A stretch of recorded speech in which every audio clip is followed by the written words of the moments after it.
جتنے لوگ کینسر کے مریض ہیں نا، چاہے وہ بلڈ کا کینسر ہو یا ذہن کا کینسر ہو، دل کا کینسر ہو، یعنی جس قسم کا بھی کینسر آپ کو لگا ہوا ہو، قرآن پاک کی ایک آیت ہے، آپ نے اس کو صرف 7 مرتبہ پڑھ کر پانی پر دم کرنا ہے اور اس پانی کو آپ نے پی لینا ہے، اور انشاءاللہ آپ کا کینسر ختم ہو جائے گا۔ دیکھو کینسر تو خطرناک بیماری ہے۔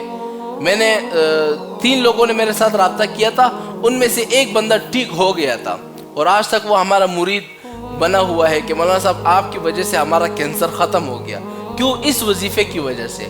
اب یہ وہ وظیفہ کون سا ہے کہ بھئی آپ کا والدین آپ کے ہیں یا بھائی ہے یا کوئی کسی کی بیوی ہے کینسر کی مریض ہے، تو خدا کے واسطے یہ وظیفہ بتا رہا ہوں، صرف 7 مرتبہ پڑھ لیں، زیادہ نہیں، 7 مرتبہ۔ وہ وظیفہ کون سا ہے؟ قرآن پاک کی ایک آیت ہے سورہ انبیاء میں۔ آپ نے کرنا کیا ہے؟ ایک گلاس پانی لے لینا ہے، اس میں پڑھنا ہے انی مسنی الضر وانت ارحم الراحمین۔ اس آیت کو صرف 7 مرتبہ پڑھو، پانی پر دم کرو، وہ پانی پی لو، انشاءاللہ 6 مہینے بعد، سال مہینے کے بعد آپ کا کینسر آہستہ آہستہ ختم ہوتا جائے گا۔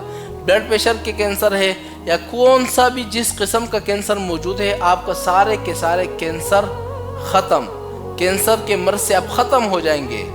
ایسی طاقتور یہ آیت ہے۔